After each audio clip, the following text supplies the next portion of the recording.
Hello, everyone. I'm Grace of Stella Maris Readings. So happy to have you all here, and I'm so very excited. We have been celebrating Women's History Month and really showcasing a lot of inspirational women who go after their dreams and manifest. They dream, create, and manifest. And I think that as I came upon meeting her, I was so grateful, and it was such a pleasure. I said she is perfect. She would be perfect to bring to all of you to show how we get our dreams moving, and just to see a woman that expanded and evolved and grew into her career and is continuing to do beautiful work and is part of many different amazing stories and amazing movies. And to know that all the things that she's affiliated is like, I've watched. Like, I've been there to go to the movies and pay to get in and to actually take the time to sit and watch. So to know somebody like this is extraordinary and such a great it's just something wonderful for me to be able to experience and to speak to you and get to know you a bit. And of course, I'll let everybody know who you are. So please let us know who you are, what you're doing, what you're up to, and give us a little bit of background on you. Thank you so much. That what a wonderful intro. Oh my, that was wonderful. Hi, I'm Bonnie Rose. I'm a New York actress, born and bred here. Um, my hashtag used to be that actress from Queens because I'm born and bred in Queens, and I'm still in Queens. I like Queens. And let's see, I feel like I'm in my third act of my life, third act of my career. I've been doing this for well over 30 years in show business. Very grateful to be in it. I'm happily married for 27 years, 27 and a half. Let's put that half in 27. Every bit counts. Have a great partner, a great partner. His name is Vince, who I love and adore. I have two gorgeous, beautiful nieces. Matter of fact, tomorrow I get to have brunch with one of them in the village. And I love to travel. My husband and I love to travel and see the world. That's a gift. It's really a gift. And I don't know. I could go on and on, but that's for right now. I'm, grateful to be here.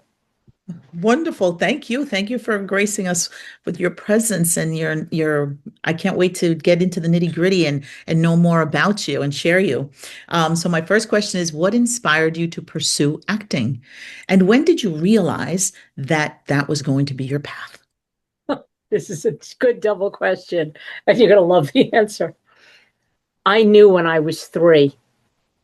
I used to run around the house, and my mother told me, and I've all kudos go to Mickey and Phil, my parents, who I loved and adored. I had great parents who were very supportive, and I think that was very helpful. So when I was 3 years old, I used to run around and I say I want to be an actress. I obviously couldn't pronounce the A, and so I would say actress. And I don't remember doing that, but she said I did. What I do remember is running around the living room singing "Cry Me a River" by Barbara Streisand. I don't know if every 3-year-old does that, but I used to run around singing her song "Cry Me a River." I love that song. I just I always had this passion. I always wanted to do this. I mean, always. There wasn't anything else that I thought of that I could do. It was just this. I So you knew. And in growing up, I went. My parents again very supportive. So I went to on Saturdays American Academy and neighborhood playhouse, drama schools on Saturday. I also went to a really pretty famous, now it's very famous, theater camp called Stage Door Manor, which many people have gone to. It really unbelievable and made some, fabulous friends there. And then I went to Syracuse University. I studied a year in London. I got a BFA. I studied under Arthur Storch. It was like I always just wanted to do that. Though when I got out of college, my first job was a waitress, and I did lots of things to support myself, lots of things, trade shows and cater waitering and, So things that were flexible, but that you can audition. You could still audition. that's incredible. You were serious from the very beginning. It's like from the crib, literally, you kind of came into this world knowing this is what I love and I want to do. So you already came with that mission. Yeah. And with this your career starting, and you kind of geared it all towards that, your education, your path through life, it was all like really supporting this passion that you have. So looking back into that your early career that you started, how did it feel like, and what was it like to stand in for Bette Midler? Oh, well, that was a fun story. I was cater waitering back in NYU, and I got a call. Back in the day, we had answering services. I think it was called bells are ringing or something. We didn't have cell phones. It was archaic. And I got a call saying that someone got my headshot. How this even happened? Someone got my headshot. I guess um, the casting director, and they wanted me to come to set. And I thought that was interesting. And they Yeah. had me come to set, and they asked me to just walk across the room. And they went, "That's it." And they said, "Would you be, able to stand in for Bette Midler on this project called First Wives Club?" And, I mean, it sounds very glamorous. It really isn't. You're part of the crew. I'm not in front of the camera. I was behind the camera. There is definitely a pecking order, Yeah. and know it, and getting along well with others. I personally think that everybody who starts out in the business should work.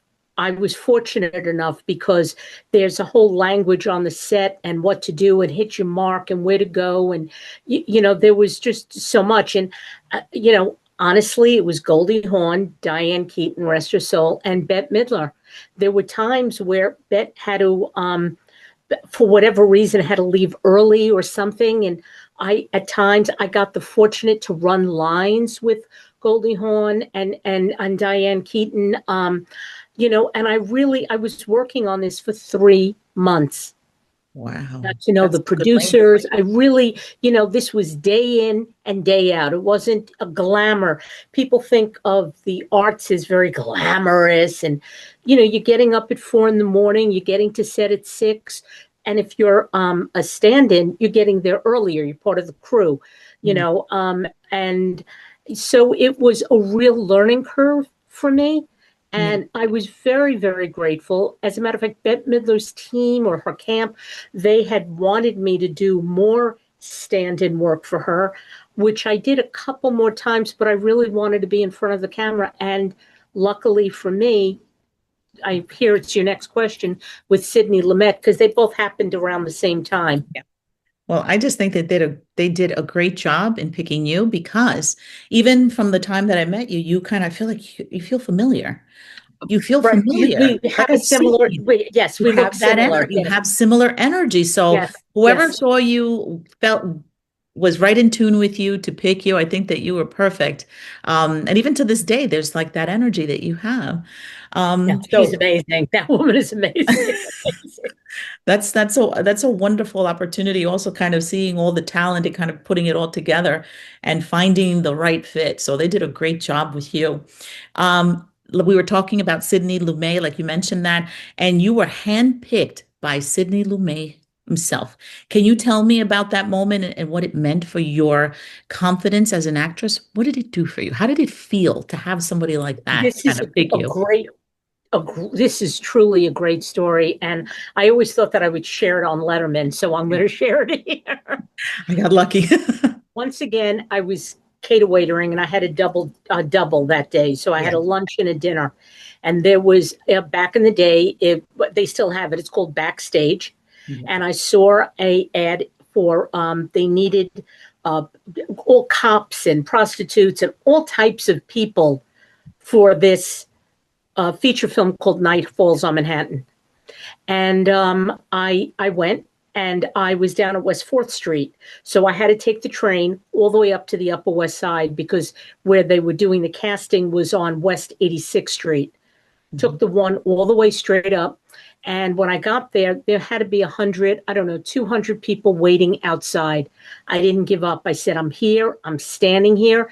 And I wore like a leather little mini skirt and, suede boots and a little scrunchy top. And I guess I was going to go for a prostitute. I don't really know, but I was showing up, Yeah. and I didn't leave. and I didn't get discouraged. And I finally got into the auditorium, talking about seconds and inches.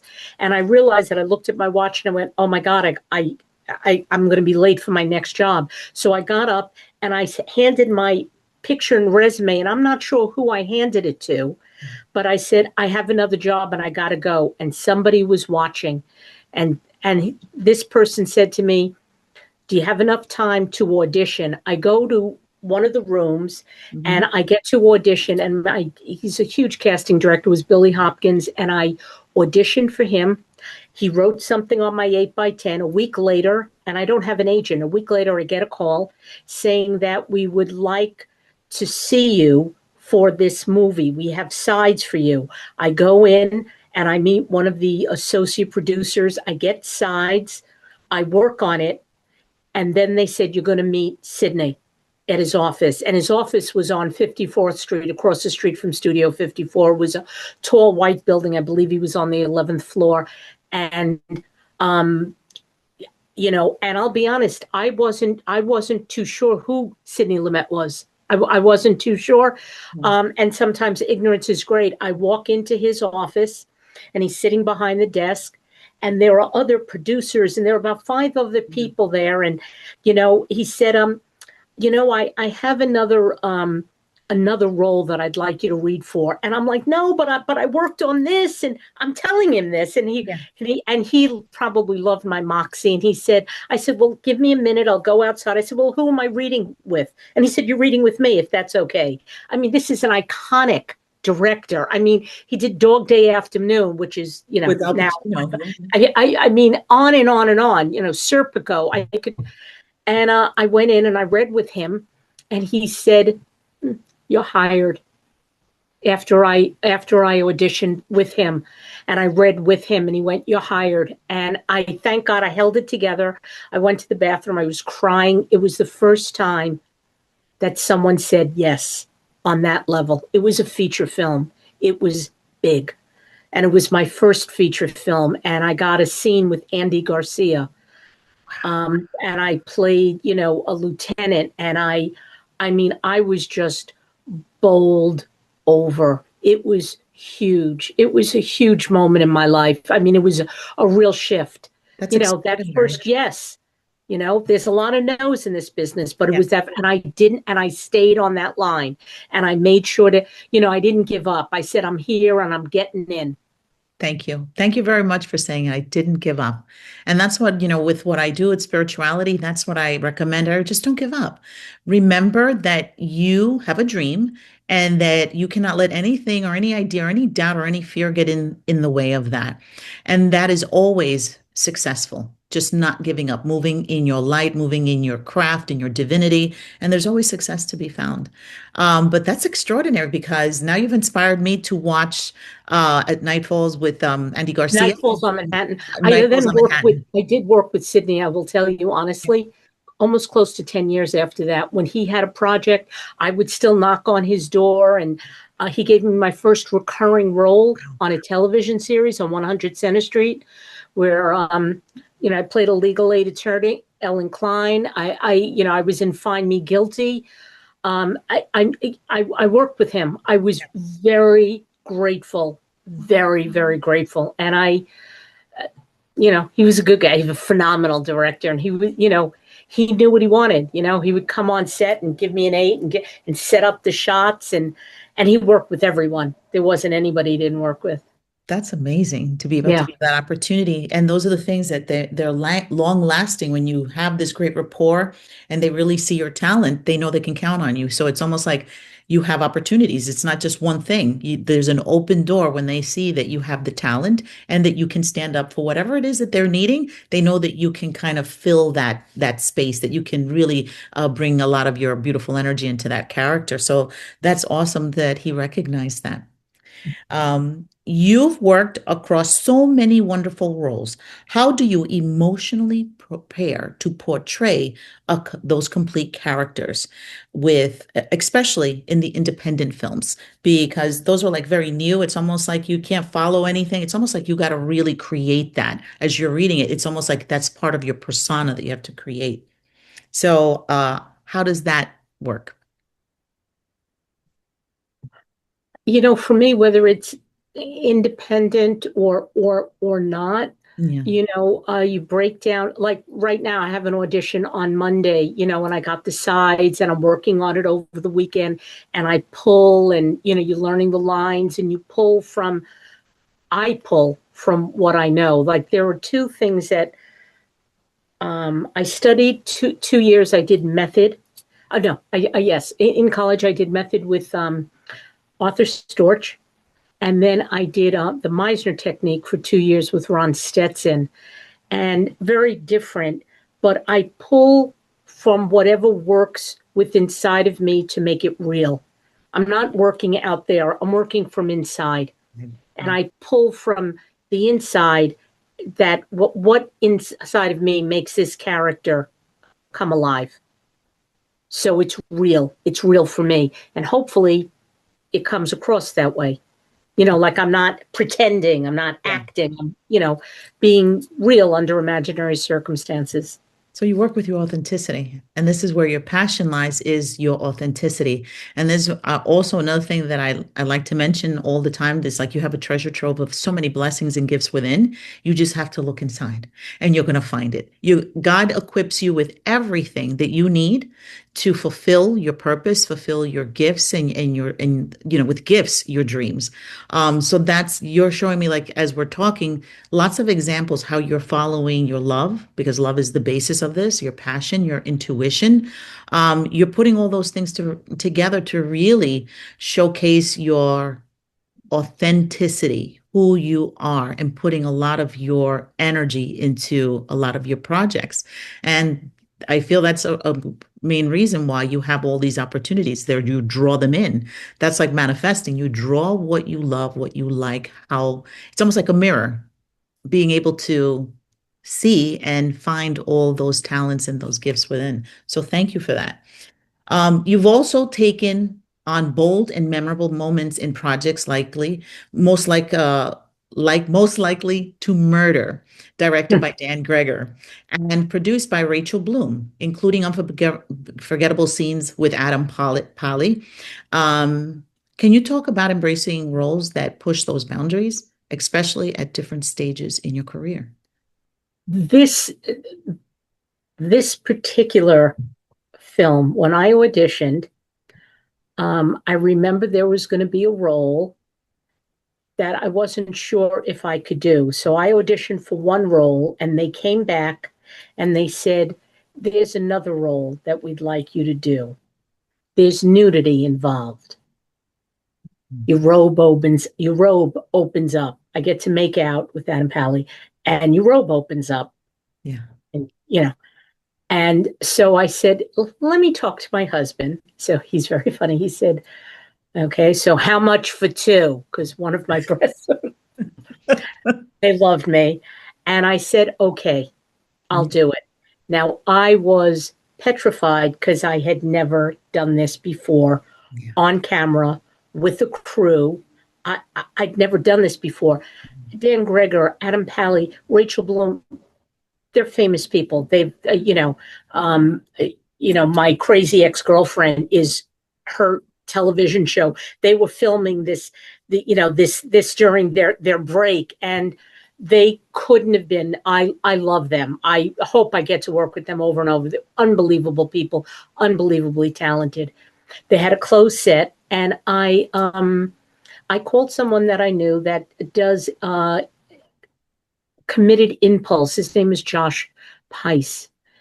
I met him at Syracuse University many years ago, and he started this way of getting out and not getting out, more like getting in, to help you relax when you're performing or doing whatever you need to do, whether it's talking in front of an audience. And I hired him for a session to help me because he is also a very successful actor, and he has done things like that.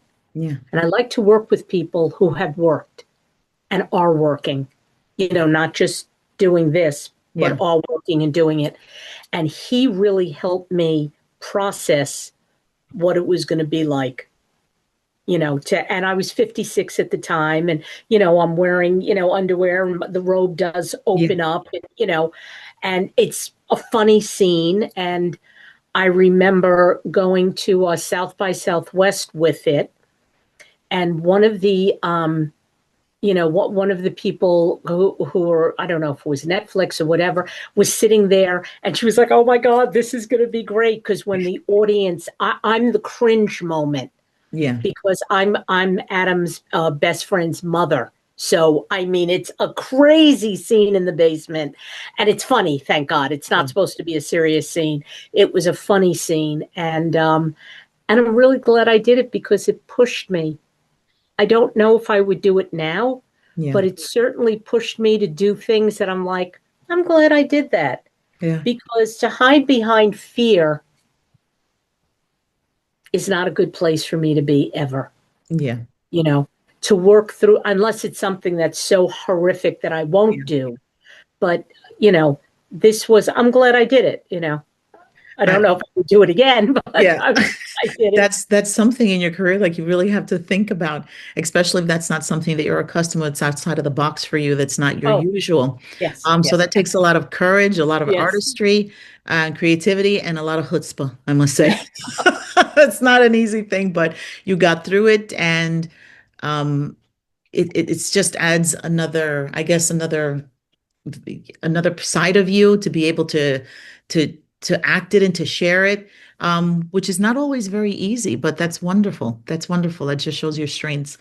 Now, having appeared in multiple Law and Order, because Law and Order is like one of my favorites. I lived like for seasons, like that was something that I prepared. I would eat early, get the kids to bed. It was like that was a time that was like, be quiet, do not disturb me. This is my moment to relax. I don't, and in my, and for some kids, my kids would be like, to relax. That's like scary stuff, and that's relaxing. I said, yes, it is.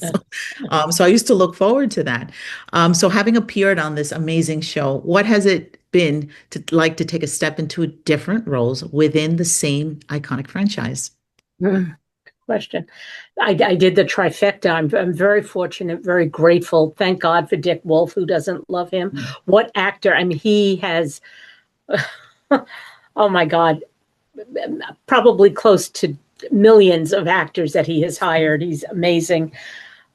It was great. I mean, I think, I don't know what actor hasn't been on a Law and Order. I was on the Law and Order or Law and Order Criminal Intent twice, where I played an attorney.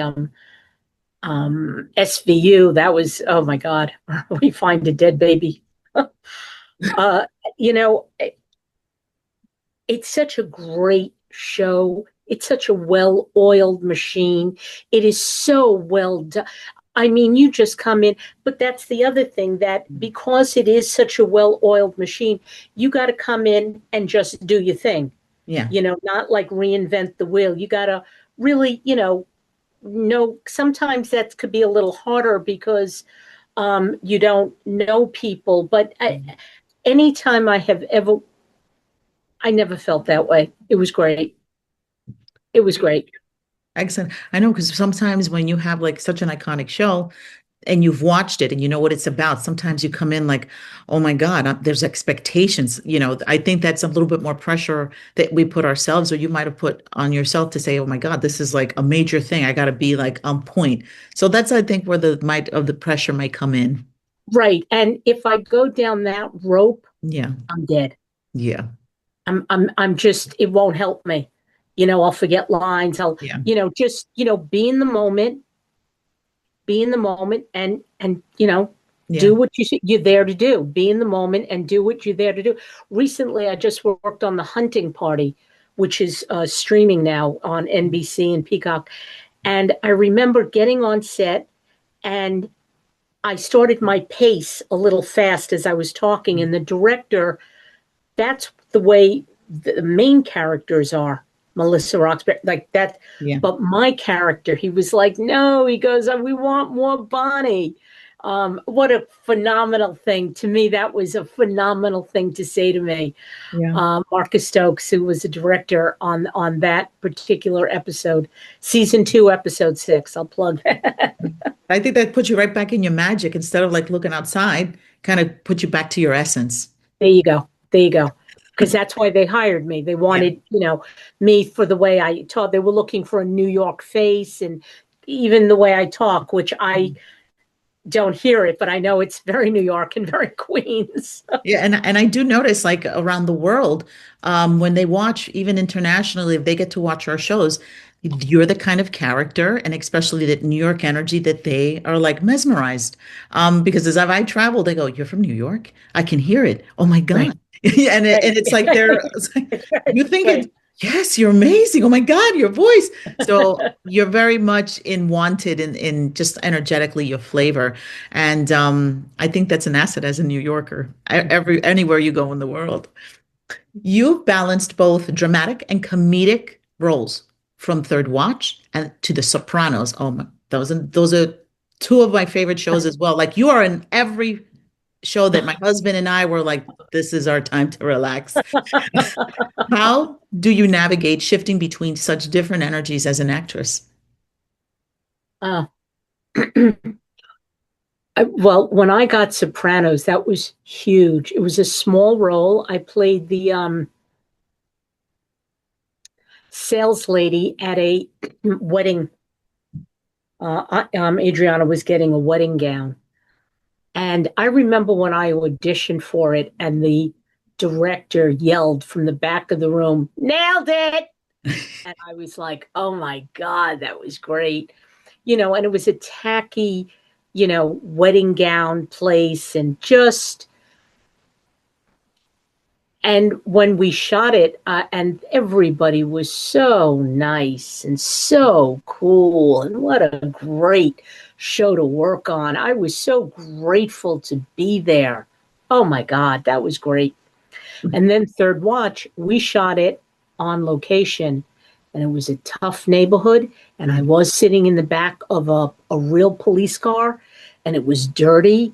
And I mean, it was, and we did it over and over. And that was a pretty large, that was a pretty large role. I remember it was Mrs. Crawford and my husband. I had to identify my husband.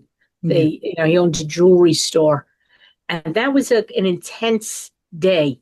That was a really intense day because um, it wasn't a comedy. It was, Yeah. and it was, with major actors, and it was, that was really great. That was another great show, Third Watch.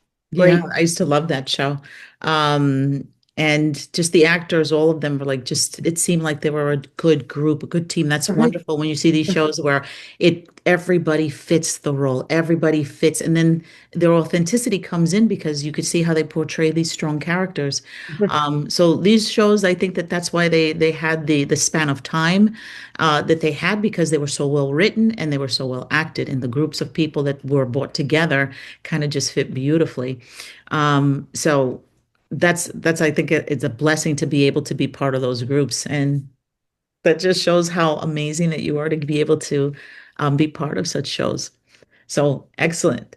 Now, Thank as a woman in the entertainment industry, what challenges have you faced, and how have those experiences shaped your voice and presence today? you.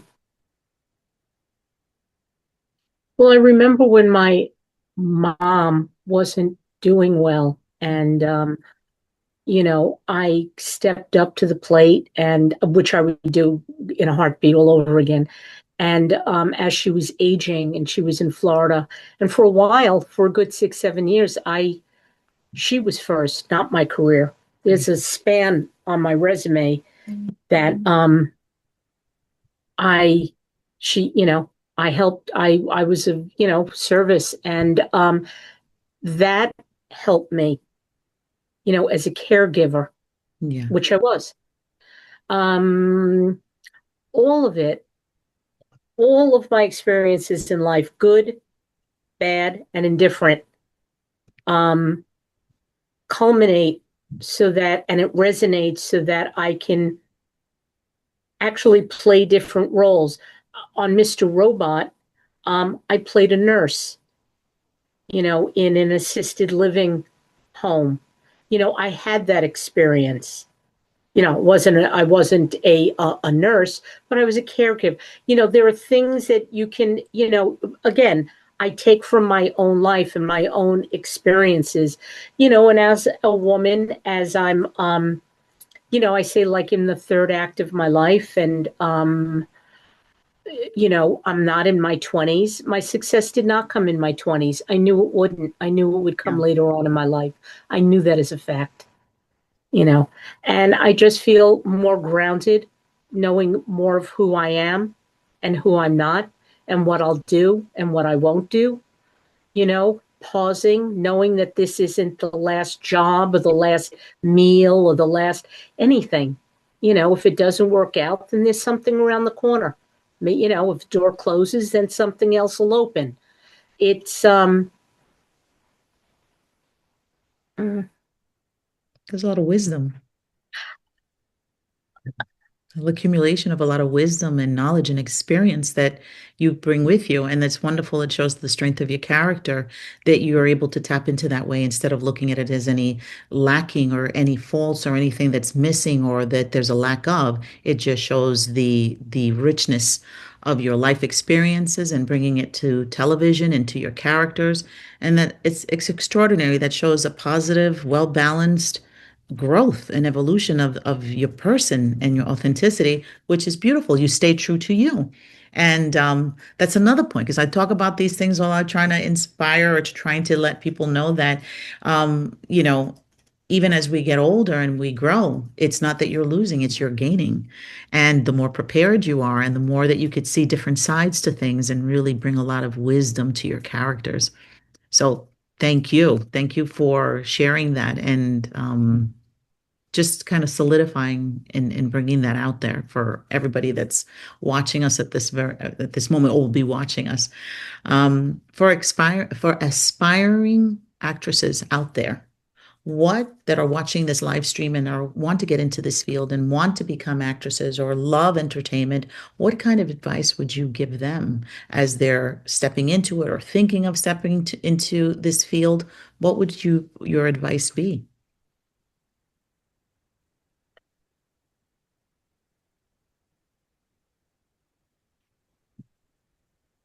if you have true passion for this, and I mean true passion, not you want to be a rock star. You have true passion that this is what you want to do. There's nothing else that you could do. Then really go for it. For me, there's a lot of rejection in this business. Someone asks, what do I do for a living? I audition. I audition for a living. That's really what I do.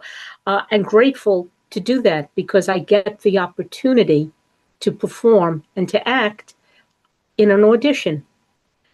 If you don't enjoy the process, then what makes you think that you're going to enjoy once you get to the role or the set or so to enjoy what you're doing, you know, but also I don't want to say don't, but it can't be the be all and the end all. There's got to be a bigger purpose than, I'm an actress. There's got to be a full life, a family, well, whatever family that means,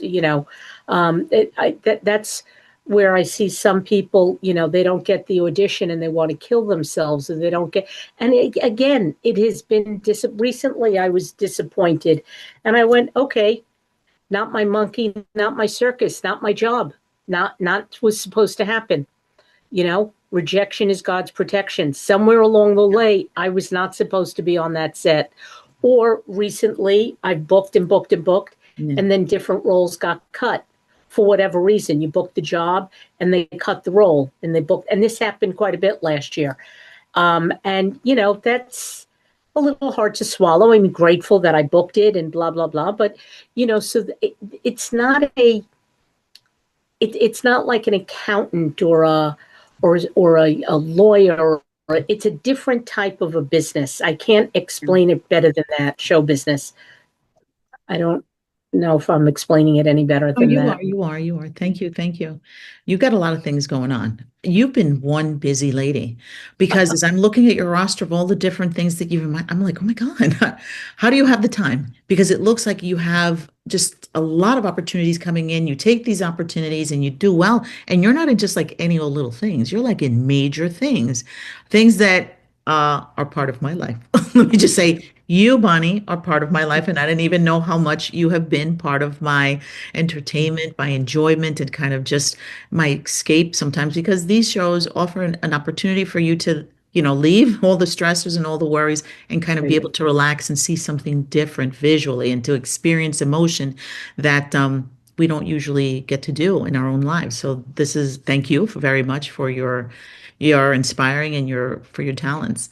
But you have a lot of exciting projects that are still coming out, and you have one that it's called including Living with Grandma and your upcoming TV work. And also, I know that there's a film that just came out with Rose Byrne. I'd like to talk about that because I think she's amazing, and to be Ah, able to kind of be part of that is extraordinary. she is amazing. She is an amazing human being, actress, talent, smart. I can't say enough about her. Just lovely. I was what an incredible opportunity that I got to work with her. Now, this is an interesting little backstory that you'll like that you won't hear. So, the movie Toe, Amanda Ogle's story of her life, Yeah. of how she was living in her car got stolen, then it got towed, and then they kept piling on, um, money and compound. It was horrible. What a system. What a Yeah. system. And it's just such an uplifting, I don't want to say funny, but at times really funny. And Rose Byrne did a phenomenal, phenomenal job. So Stephanie Lang, they got this movie and they were shooting it in 19 days. 19 days. They shot it out in Cranford, New Jersey. So when I auditioned, my husband, as I said, I'm happily married, Mhm. was invited to President's Club. He made President's Club that year, and we were going on a trip to France Yeah. by his company. And I had said, February, April 6th, I'm on the plane. That's all I got. I only had a couple of days Yeah. to give them to shoot the movie. A needle in a haystack. And I got it. Wow.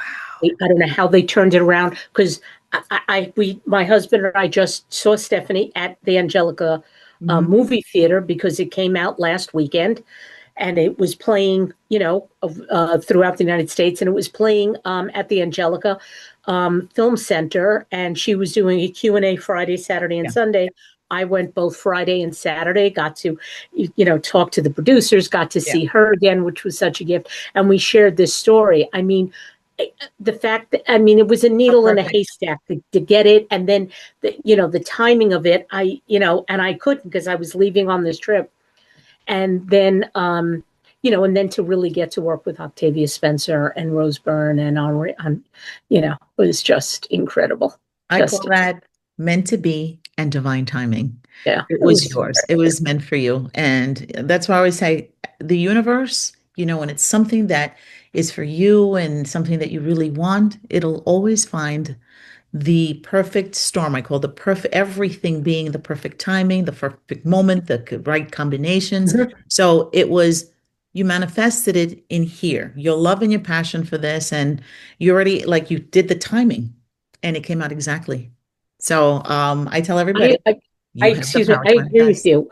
When it's supposed to be your job, It'll it's be your yours. job no matter what. And if it's not supposed to be a job, doesn't matter. Yeah, so That's never my, take it bad as a bad thing yeah, when things don't work out. Know that right, the universe has your best interest. When you're right. working with, you see that when you're working with good intention and honesty to your authenticity on who you are, your vibration coming into this planet, it'll always open the doors and the paths for you to really achieve that full circle and to really find your zen, your peace, your bliss. So, in our conversation, I know I got back to that those spiritual points, but it just shows in the successes, those spiritual pinpoints where you could see determination, intuition, love, passion, focus, and just knowing what you're here to do, finding that purpose and knowing what your purpose is, that there's nothing to stand in the way of those things. God will always miraculously, metaphysically, spiritual, whatever you want to call it, will open those paths for you. So I know that you have more success to be done. I don't think you're a woman anytime soon that's finished. And I do see you growing and continue to grow. And you are such a great pleasure to sit down and to talk to. So you are an inspiration. Thank you. Because I do feel that no matter, and it's not a matter of age, it's no matter the time in life, it is always open to you. You just got to live it with love. You have to live it with that passion. So thank you. Thank you. And as you continue evolving in your career, what stories or roles are you most passionate about telling next? Is there something that for you you are focusing on and saying, I'd like to do this. I'd like to focus more on this. Or are you kind of just open? Always open because Mhm. I love working. So when things come up, my managers are great. They said you have a childlike energy about you, about the work, which is just great. And I just so enjoy it. We shot this short film that I really hope becomes a feature film. Sherry Albert wrote it and directed it. It's called Double Happiness, and it's such a warm, delicious story about finding love again, not, in your latter years. Um, and it's really wonderful. If you get the chance to see it at a film festival, please go see it. It's very good. Living with Grandma is still playing festivals. That went into over 30 to 40 film festivals. I won Wow. 8 Best Actress awards. It's been what a journey. I plan on working with Phineas Avery again. We have other projects down the road. Um, I do have something that I would really hope and love, to get to do. Doris Roberts was an incredible woman that I thought was like a mentor for me. She got her best work at the age of 70 on Everybody Loves Raymond.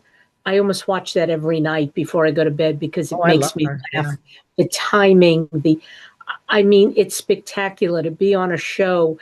There was no weak link, like Seinfeld, a Seinfeld, and to work where you're laughing and enjoying life. Mm. I I find that special. Oh, it surely is. And you're correct about that. It's the laughter and the humor and the just like the intelligence behind to bring all that laughter to you. It's just like you feel good. It's like a Yeah. night that you might have had a horrible day or a difficult day, and you watch Oh, one of those days, you get up and you're like, I can sleep. I can sleep. right, The day is just like whatever. I'm good. It's like shows that make you good all over again. right, right. Absolutely, Well, absolutely. Well, thank you so much. I look forward to seeing many more of your projects. And I know that you're going to take it to where your dreams are. And you do have that vitality. And I think that's what keeps you in everybody's presence and eye and opportunities for you to continue to act is because of your energy. And speaking to you, you're filled with that life, the vitality. It's almost like there's no age. When I speak to you, I don't feel an age. I feel this sun energy. I just feel this powerful energy of just so much love and such personality. You are one in a bazillion. So thank Oh, you. thank you. Thank you so very, very much. You. It's a great pleasure again to sit with you, and I can't wait to meet you again and have that opportunity to pick at you some more and talk to you some more about your beautiful projects. And I look forward to seeing again. Like I tell you, you're a remarkable woman. Thank you so much for sharing Thank you and you. your career with all of us. So thank you. Thank you. This has been a pleasure. Thank you. Okay, thank you again. Lots of hugs and kisses, and we'll see each other soon. Amen. Okay. All right.